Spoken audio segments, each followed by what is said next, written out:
ہمارا یہ موجودہ جو ٹاپک ہے یہ بھی صاحب کا موضوعات ہی کا تسلسل ہے، اس لیے کہ ہم جس طرح عرض کر چکے ہیں کہ قرآن میں کہیں بھی قرآن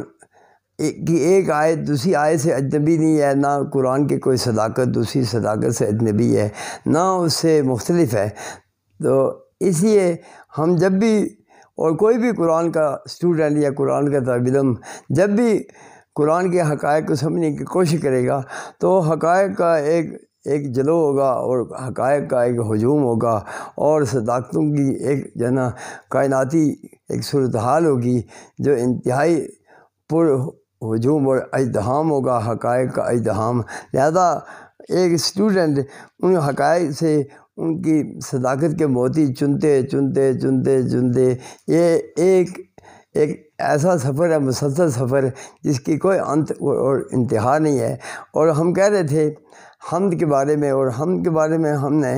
کافی تفصیلات بیان کی تھی اور قرآن کی آیات کو ہم نے شہادت کے طور پر پیش کیا تھا۔ یہ تو ایک سیمپل ہوتا ہے یا نمونہ ہوتا ہے۔ ہم نہیں کہتے کہ ہم نے حمد کا حق ادا کر دیا یا ہم نے حمد کو ڈیفائن کر دیا۔ اصل میں ایک اسٹوڈنٹ کو وقت کی کمی کے پیش نظر یا وقت کی قلت کے پیش نظر یا دیگر مصروفیات کی ہجوم کے پیش نظر ہمیں وہ جن حقائق کے بیان کے لیے اس کی جو ہے نا بحث کے لیے یا اس کے بیان کے لیے اس کی تفصیلات یا تفسیر کے لیے ہمیں اگر 10 گھنٹے درکار ہوتے ہیں تاکہ ہم اس کا تھوڑا سا حق ادا کر سکیں، لیکن ہمیں وقت کا ایک جبر ہے یا اپنی مسائل کا ایک جبر ہے کہ ہم اس پہ کو 10 منٹ بھی نہیں دے پاتے، اور ہم سوچتے ہیں یا سمجھتے ہیں کہ ہم نے 10 منٹ میں یہ حقیقت بیان کر دی۔ حالانکہ ایسا نہیں ہوتا۔ ہمارے اندر کی ہماری فطرت کی ایک آواز ہوتی ہے کہ ہم نے ایک چیز کا اعلان تو کر دیا ہے اور ایک حیرت تو پھیلا دی ہے، لیکن اب انسانی ذہنوں کو مطمئن کرنا یا ان تمام حقائق سے آگاہ کرنا یا ان تمام حقائق کے بارے میں انہیں مطمئن کرنا یا ان کو استدلال اور صداقت کی وہ احساسہ خود ان کا احساسہ بنانا کہ وہ خود اپنے ذہن سے سوچ سکیں، تو ہمیں ہمارا ضمیر ایک کچوکے لگاتا رہتا ہے یا ہمارے ضمیر کے اندر ایک خلش موجود رہتی ہے کہ ہم نے لوگوں کو یعنی کہ وہ ان کے جو موجودہ پرسکون صورتحال تھی یا منجمد ذہنی صورتحال تھی اس سے تو نکال دی ہے، لیکن ہمارا فریضہ یہ بھی بنتا ہے کہ تمام حقائق جو ہمیں معلوم ہے قرآن کی وجہ سے یا قرآن کی آیات رب العالمین کی روشنی میں ہمیں جو حقائق معلوم ہوئے ہیں ہم ان کے تمام حقائق سے آگاہ کریں سارے عوام الناس کو بلا امتیاز مذہب و ملت اور بلا امتیاز رنگ و نسل، اس لیے کہ قرآن حکیم انسانیت کی امانت ہے نہ کہ مسلمانوں کی کتاب ہے، اور اس طرح اس کے جو نور ہے یا اس کی جو تجلیاں ہیں یا اس کا جو علم ہے یا اس کی جو حیرت انگیز انکشافات ہیں وہ بھی ساری انسانیت کے لیے ہیں، وہ ان کی امانت ہے، اور ان تک ان کی امانت ان کے حوالے کرنا یہ ہر ایک اس آدمی کا فرض ہے جو اپنے آپ کو وہ مسلم کا سائن بورڈ لگا کے پھرتا ہے کہ میں مسلم ہوں۔ اسے چاہیے کہ رب العالمین کی ساری کتاب کی امانت اور رب العالمین کی جو اس کا کائناتی پروگرام ہے سب انسانوں تک پہنچائے اور ان کی امانت ان کے حوالے کرے۔ اس لیے تو ہم بیان کر رہے تھے اور ہم نے چند آیات پیش کر کے ہم کے مختلف تناظرات پیش کیے، لیکن اس کے بعد اب اصل میں الحمدللہ رب العالمین کی اس عظیم شان آیت کے اندر اصل مقصد وہ رب ہے، رب العالمین جو ہے، اور ربوبیت ایک شعبہ ہے جسے ہم نے کہا کائنات کی قوت ناظمہ ہے جو تمام جو پیدائش، افزائش، نمو، نمائش اور تخلیق اور بڑھوتری اور فروغ اور تکمیل، یہ تمام جو کائناتی پروگرام ہے جس ڈپارٹمنٹ کی چھتری میں یا جس ڈپارٹمنٹ کے شیلٹر میں یہ تمام امور انجام پاتے ہیں، یہ تمام چیزیں تکمیل پذیر ہوتی ہیں، اس شعبے کو اور اس کائنات کے عظیم شان ڈپارٹمنٹ کو ربوبیت کہا جاتا ہے، اور اس کا جو فاعل ہے وہ رب ہے، کہ ایک رب یہ ہے، یہ ہے، یہ ہے۔ اور اللہ رب العالمین نے جس طرح بسم اللہ الرحمن الرحیم کے اندر ہم نے دیکھا کہ اگر آپ اللہ کو سمجھنا چاہتے ہیں یا شعبہ الوہیت کو سمجھنا چاہتے ہیں تو قرآن حکیم کی 1524 آیات ہیں جن میں اللہ، یہ تمام آیات ہیں، یہ آیات ہی نہیں ہیں بلکہ اینگل اور زاویے ہیں کہ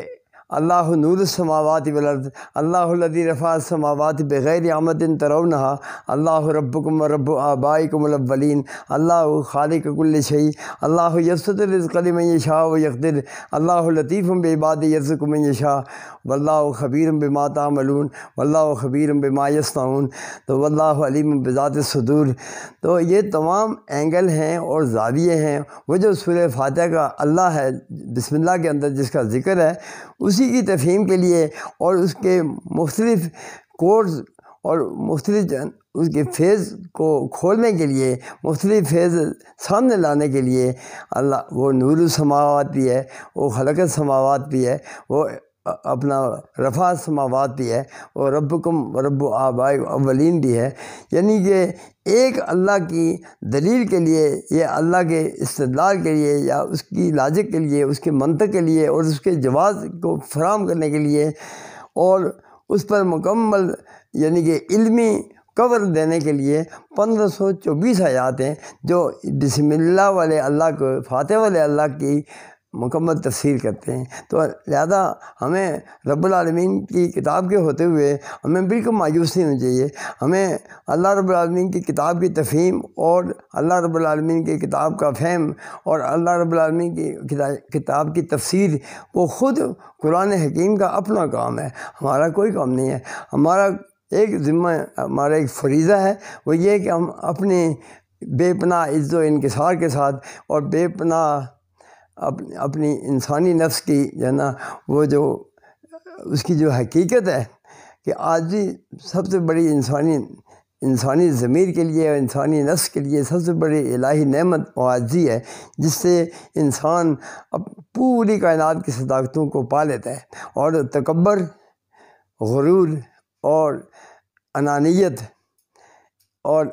خواہشات نفسانی کی جو پیروی اور پوجا ہے، یہ وہ لعنت ہے جو اللہ رب العالمین کی تمام نعمتوں سے انسان کو محروم کر دیتی ہیں، جس کے باعث محروم ہو جاتا ہے۔ لہذا ہمیں چاہیے بے پناہ عز و انکسار کا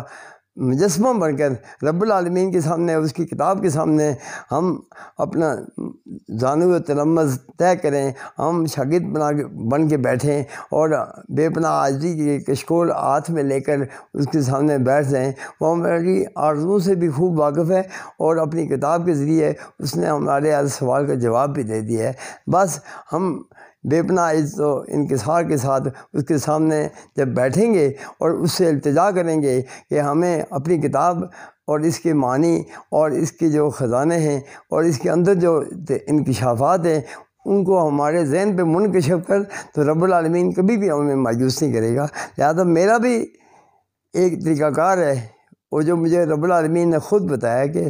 اپنے آپ کے اندر، انسانی ذہن کے اندر جو بھی ربش مواد ہے اور جو فضول و بیہودہ مواد ہے، چاہے وہ مذہبی ہو یا تاریخی ہو یا تمام ایسی تمام نفرتیں اور تمام جہالتیں جو ہزاروں لاکھوں سالوں سے ایک جو کہانیاں اور قصے ہیں، اور اس قوم نے یہ کیا تھا اور یہ کیا تھا اور یہ کیا تھا، یہ سب کچھ ربش مواد ہے۔ قرآن کے ہاں اور ازرو قرآن، جس کی فلا تخف ما لیس لک بہ علم، کہ اس چیز پہ ایک لمحے کے لیے یقین مت کرو، نہ ٹھہرو اس پہ جس کا تمہیں علم نہیں ہے۔ ان السمع والبصر والفؤاد، اس لیے کہ جو انسانی تجربات ہیں اور مشاہدات ہیں انسانی، اور ان کی کوکھ سے پھوٹے ہوئے تاثرات، جذبات و احساسات، یہ ہیں ان تینوں کے مجموعے کو علم کہا جاتا ہے۔ مشاہدات، تجربات اور ان کے نتیجے میں پھوٹے ہوئے جذبات و احساسات و تاثرات، ان کے مجموعے کو علم کہا جاتا ہے۔ اور اللہ کی کتاب کہتی ہے کہ جو جو چیز مشاہدے سے حاصل ہو یا تجربے سے حاصل ہو، تاریخی تجربے سے حاصل ہو، اور جو آپ کے نفس و ضمیر اور اندر درد پیدا کرے، جو آپ کے دکھ کی بنیاد بنے اور درد کی بنیاد بنے، اور اس سے آپ کی زندگی متاثر ہو، اور آپ کا معاشرہ متاثر ہو، ایک انسانی ذات متاثر ہو، یا آپ کی نسلیں متاثر ہوں، ان تمام چیزوں کا فطرت کے تناظر میں جائزہ لینا اور فطرت کے تناظر میں ان کے جواز فراہم کرنا یا جواز اور عدم جواز کو معلوم کرنے کو قرآن علم کہتا ہے۔ باقی تمام ربش اور گاربیج کچرا مواد ہے، غلیظ مواد ہے، لہذا ہمیں ان مواد میں، ان ایسے بیہودہ مواد میں، چاہے وہ تاریخی ہو یا مذہبی ہو یا افسانوی ہو یا رومانوی ہو، الف لیلائی ہو، اور دنیا میں ہزاروں افسانے اور ڈرامے، یہ سب کچھ انسانی عقل کو اور انسانی فکر کو ارتقاء سے روکنے کے لیے، ترقی سے روکنے کے لیے، یہ سب کچھ لچر اور بیہودہ مواد تیار کیا گیا ہے۔ ہمیں ان تمام سے الگ ہو کر اللہ رب العالمین کی کتاب اور اپنے مشاہدات، اپنے تجربات اور اپنا درد اور اپنا دکھ، اپنی کرب و اذیت سے حاصل شدہ تمام چیزوں کو اپنی علم کی بنیاد بنانا چاہیے۔ اس لیے اس نے کہا کہ رب یعنی کہ وہ افزائش ہے، وہ بڑھوتری ہے، وہ فروغ ہے، بالادگی ہے، اور امکانات ہیں، توسیع ہے، یہ سب کچھ وہ ربوبیت کا شعبہ ہے۔ لوگوں نے اصل میں قرآن کو سمجھے بغیر یا قرآن کو سمجھنے کی کوشش کیے بغیر تمام بیہودگیوں کو اپنا زینت بنا کر یا اپنا شیوا بنا کر ہمیشہ نسلیں، ہزاروں نسلیں اس دنیا سے چلی گئیں اور قرآن سے محروم ہو کر چلی گئیں۔ ان نسلوں کو لازمی اپنے رب کے سامنے اس بات کی جواب دہی کرنی پڑے گی کہ تمہیں میں نے سب کچھ، پوری کائنات میری ربوبیت کے لیے، میری الوہیت کے لیے، اس کی صداقت کے لیے گواہ کے طور پر تم دیکھ رہے تھے۔ یہ نہیں کہ تم نے قرآن پڑھا تھا اور تم نے حدیث پڑھی تھی۔ قرآن اور حدیث تو صرف، قرآن تو ان کائنات کی حقائق کو روشناس کرواتا ہے اور انہی کو نمایاں کرتا ہے جو ہمارے سامنے۔